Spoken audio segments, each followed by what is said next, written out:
Ayer comentamos aquí en el programa que un juez ordenó a la Fiscalía General de la República investigar a Hugo López-Gatell, acusado de omisiones, negligencia y indebido ejercicio de la función pública, y mencionamos que la Fiscalía General de la República se había en primera instancia opuesto a realizar esta investigación, motivo por el cual el abogado Javier Coello Trejo recurrió al juzgador para solicitar que revisara el caso y ordenara que se investigue a Hugo López-Gatell por los delitos por los que se le ha denunciado.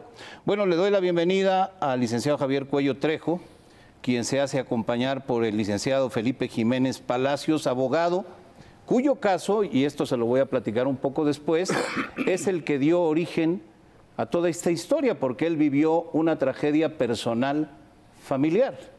Y es a partir de ahí cuando el licenciado Javier Coello, puesto que trabajan en el mismo despacho, decide que es conveniente acudir a la justicia para que en el caso del abogado Jiménez, como en el de otros tantos cientos de miles de familias, se haga justicia ante estas omisiones que causaron tantas muertes en nuestro país.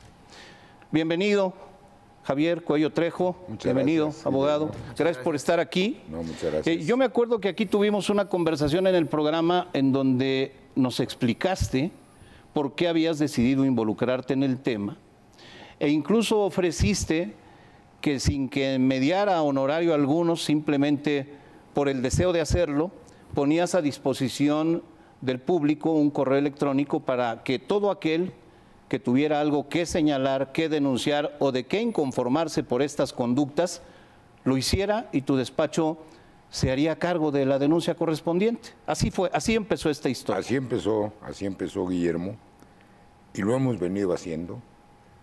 Yo me comprometí aquí contigo a que íbamos a actuar.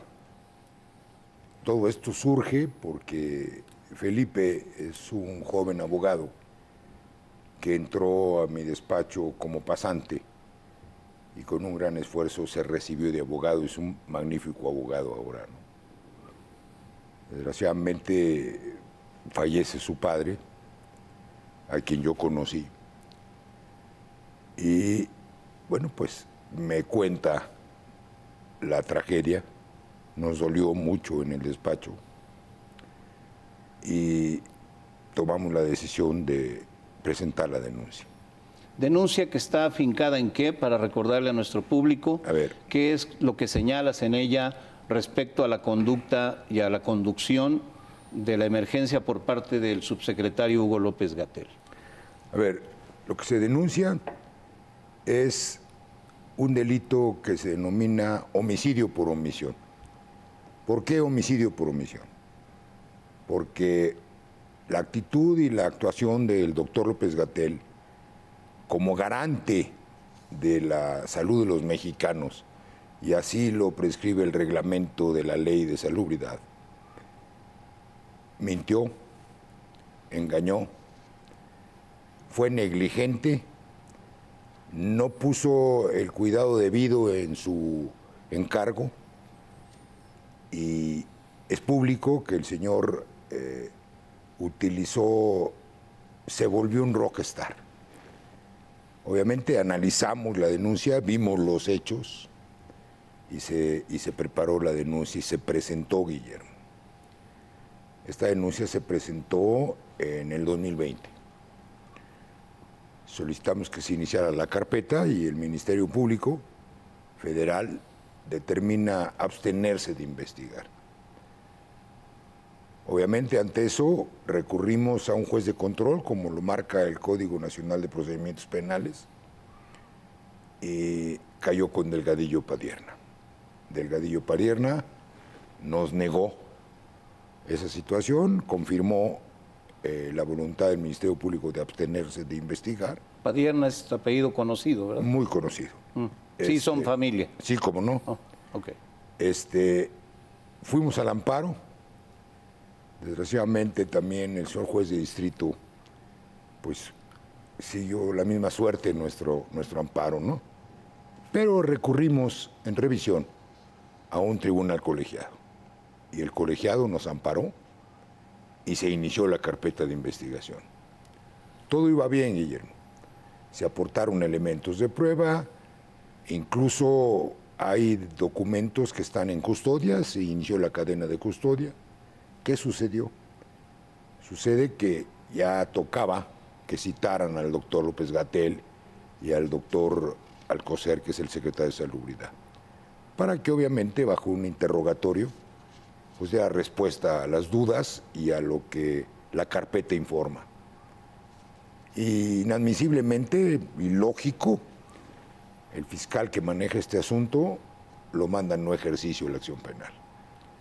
Ante eso recurrimos otra vez, impugnamos ante un juez de control. El juez escuchó a las partes, tanto el Ministerio Público como a nosotros, y tomó una decisión, a mi manera de pensar y de ver jurídicamente, histórica. El señor juez entiende perfectamente y le dice al Ministerio Público: oiga, fiscal, sea empático, este es un caso complejo, hubo muchos muertos, se está investigando un delito de homicidio por omisión, tiene usted que practicar todas las diligencias, tiene usted que hacer una investigación a fondo, ¿sí? Por lo tanto, le dio línea para que lo hiciera. Esto es histórico. ¿Por qué? Porque mira, Guillermo, hemos presentado ocho denuncias. 8 familias. Un caso es que una familia que la señora pierde a su papá, pierde a su mamá y pierde a su hermano, o sea, se acabó la familia. Y lo raro de esto, Guillermo, y lo quiero decir públicamente, es que se han creado fiscalías para diversos asuntos. Estoy cierto que el problema de Ayotzinapa es un problema serio. Se crea una fiscalía especializada. Un subsecretario de Gobernación maneja la investigación. Y aquí, que han muerto 700,000 mexicanos, nos quieren mandar la carpeta de investigación al no ejercicio de la acción penal. Obviamente existen muchos elementos de prueba, hay dictámenes, hay estudios científicos que acreditan que la negligencia con la que manejó la pandemia el doctor López-Gatell si lo hubiera hecho correctamente, fueran mucho menos muertos. Incluso él dijo hasta 60,000, ¿sí? No, son 700,000. Entonces vamos con todo, vamos a integrar esa carpeta. Sé que es una guerra difícil, sé que vamos a tropezar con muchas cosas, pero vamos hasta el fondo y lo vamos a hacer con energía, con conocimiento, con la ley en la mano, porque lo único que buscan las familias es la justicia. Por lo pronto se gana una batalla jurídica importante. Sí, muy importante. Tú lo defines como un hecho histórico. Así es. Para la justicia mexicana. Y cuando se habla de homicidio por omisión, ocurrió en el caso del papá del abogado, que ahora nos va a platicar su historia, pero ocurrió en el caso de decenas de miles de familias. Así es. Cuyos familiares perdieron la vida por esa omisión o por esa serie de omisiones o por ese mal manejo y mala conducción de la pandemia, de la emergencia sanitaria, que ha llevado a decir a autoridades de salud mundiales que México es uno de los países en donde de peor manera se condujo el manejo de la pandemia, hay que decirlo con esa claridad. Así es, y además el señor juez de control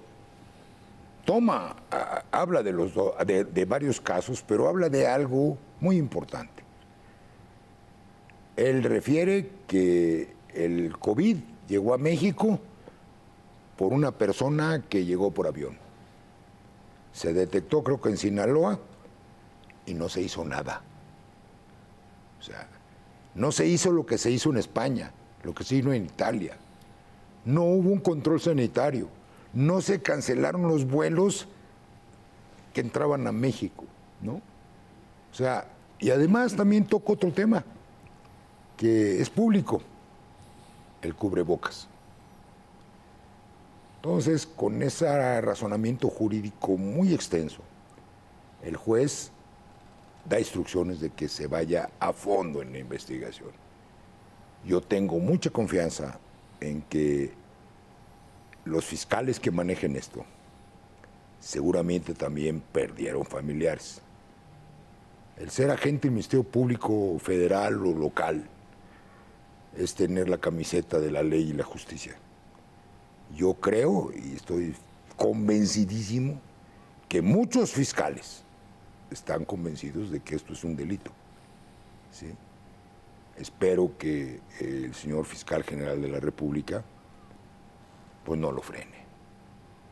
Por lo pronto los fiscales están obligados a investigar. Obligados. Esa es la orden que dio el juez. Así es, así es. Y esa es la noticia que me traes Así es. esta semana. Lo comentábamos desde anoche en el programa. Felipe Jiménez Palacios, abogado, falleció tu papá, Felipe del Carmen Jiménez Pérez. Es correcto. Cuéntame cómo sucedió.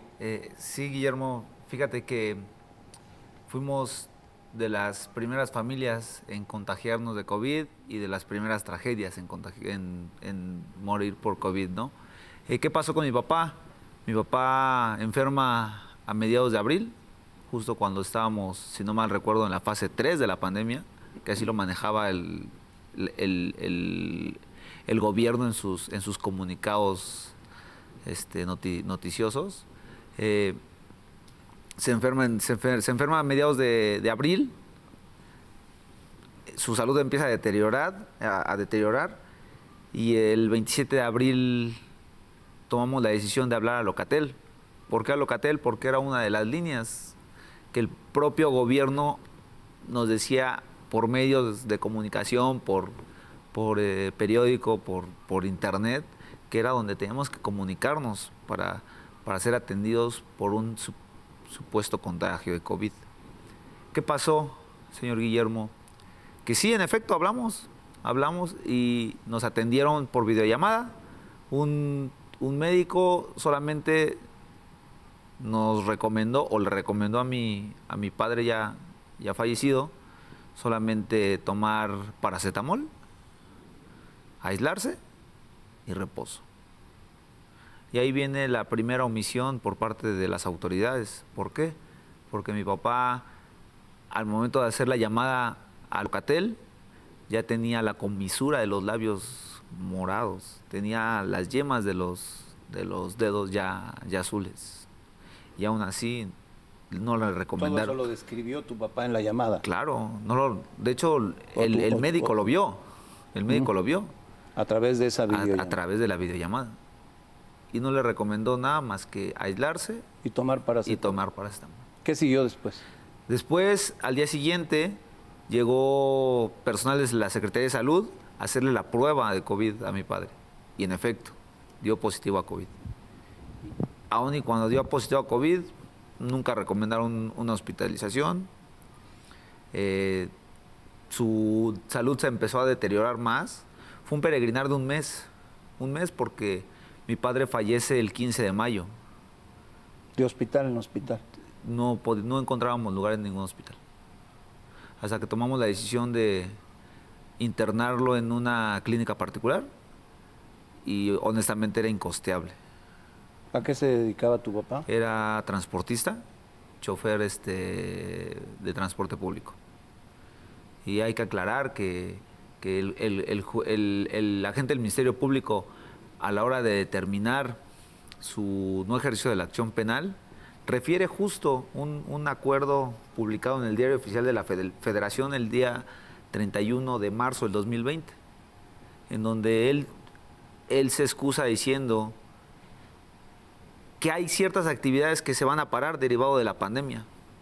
Pero, ¿qué crees, señor Guillermo? Que justo una de las que no pararon fue el transporte de pasajeros. Y está en el diario. Tu papá ingresa a una clínica particular, incosteable ante sus ingresos. Claro. ¿Y qué sigue? Lo tuvimos que sacar voluntariamente y por ayuda de algún conocido que tuvimos que teníamos en la Secretaría de Salud de Ciudad de México, logramos colocarlo en un hospital público. Tardíamente. Tardíamente, porque esto sucedió el día 11 de mayo y el día 15 de mayo fallece. Ya estaba en condiciones irreversibles. Muy, muy. Un tiempo negro en la historia de México, negro en sí mismo por la pandemia. La pandemia, pues nadie la deseó, nadie la pidió, nos llegó como le llegó a tantos países del mundo, pero en el nuestro se manejó muy mal. Es esta historia que nos cuenta Felipe Jiménez ante el fallecimiento de tu papá que te lleva a involucrarte en el tema de una manera muy determinada. Así es, y lo hemos hecho con toda la fuerza. Llegaron muchas gentes, unas con todo respeto tenían miedo. Por más que les dijimos, no se preocupe, no tiene ningún costo esto, ¿no? Temían represalias. Temían represalias, pero hubo familias valientes. Tenemos... Además de la de Felipe, ¿qué otros sí, claro. casos has recibido? No, tenemos de los Mochis, tenemos profesoras, tenemos este caso de esta pobre mujer que se quedó sin familia, ¿no? Y hemos... que además son casos que se repitieron. No. En muchos estados, entre muchas familias, la pérdida prácticamente completa de las familias. Así es. Mira, Guillermo, de ayer que salió el boletín, ahorita hemos recibido, pues no te quiero mentir, unos 2,000 mails en donde se suman a esto. Hemos recibido incluso de autoridades que obviamente no tienen valor civil, de que le demos para adelante, ¿no? Y obviamente que lo vamos a hacer. Es una guerra jurídica, Guillermo. Sé que es difícil, sé a lo que nos estamos enfrentando, pero yo siempre te he dicho, desde que nos conocemos, que yo tengo mucha fe en la justicia. Y la justicia tarda, Guillermo, pero siempre llega. Hay dos documentos, hablo de dos libros muy valiosos, escritos por la doctora Lori Ann Jiménez Faibi, que con un gran valor ha ido señalando y denunciando todas esas omisiones a las que ustedes hacen referencia en la demanda, cometidas por López-Gatell, que encabezaba por órdenes del presidente el equipo de la emergencia ante la pandemia. Así es. Y ahí viene cantidad de testimonios y cantidad de argumentos médicos que seguramente servirán para dar un mayor sustento a tu denuncia. Obviamente conozco a la doctora, ya estamos en contacto, muy valiente, y ella está dispuesta a colaborar hasta sus últimas consecuencias. Lo mismo que hubo 5 secretarios, ex secretarios de Salubridad, que hicieron todo un dictamen, Salomón Chertorivsky, el doctor Narro, Julio Frenk, ese lo vamos a aportar como prueba. Tenemos dictámenes de científicos y tenemos estudios de la Universidad de Harvard. Es más, el juez le dice al fiscal, vaya, acuda a las instancias internacionales. Obviamente... infórmese. Así es. Y yo espero, de veras, lo digo en serio, espero que se haga justicia. Ni Felipe ni las familias que estamos representando nos han dicho que quieren reparar el daño. La vida no se repara con dinero. Ellos quieren justicia, porque perdieron a sus familiares. Y yo creo que en toda la República hay gente que está deseando que se haga justicia. Estamos hablando de omisiones, de negligencia, en el tema más importante para cualquier ser humano, que es el tema de la salud. Así es. Preservar la salud no puede estar por encima de nada más. Así es. Y que no se actúe con la debida responsabilidad y con la debida conciencia ante el tema de salud más grave que hemos sufrido en la historia reciente del mundo. Parece un asunto sumamente grave que ha sido señalado por autoridades locales e internacionales y sobre el cual las autoridades responsables de impartir justicia deberían asumir su responsabilidad. Creo que y de eso se trata esta conversación. Así es. Y de eso se trata la serie de denuncias que han presentado. Así es. Y mira, Guillermo, de veras es necesario que se respete la ley. Porque la ley, Guillermo, es la ley. Y ellos se confiaron. Estoy segurísimo. Fui 30 años Ministerio Público Federal. Se confiaron en que el juez de control iba a confirmar el no ejercicio. Y oh, sorpresa. Quiere decir que la justicia federal empieza a actuar. Eso a mí como abogado me da mucho gusto. Y creo que ya es momento en que México vuelva a tener o tenga un Estado de Derecho sólido y se haga justicia, Guillermo. Pues con eso nos quedamos. Gracias por aceptar la invitación para venir a platicar con la amplitud necesaria sobre este tema. Licenciado Javier Cuello Trejo, director, fundador de Cuello Trejo y Asociados, despacho del que es parte también Felipe Jiménez Palacios, que ha impulsado junto contigo esta denuncia, acompañada por otras más, pues para que se haga justicia en un tema tan delicado como fue la mala conducción de la pandemia. Así es. Gracias por estar aquí. Gracias a ti, Guillermo. Muy buenas noches. Muchas gracias, Guillermo. Gracias. Hasta pronto.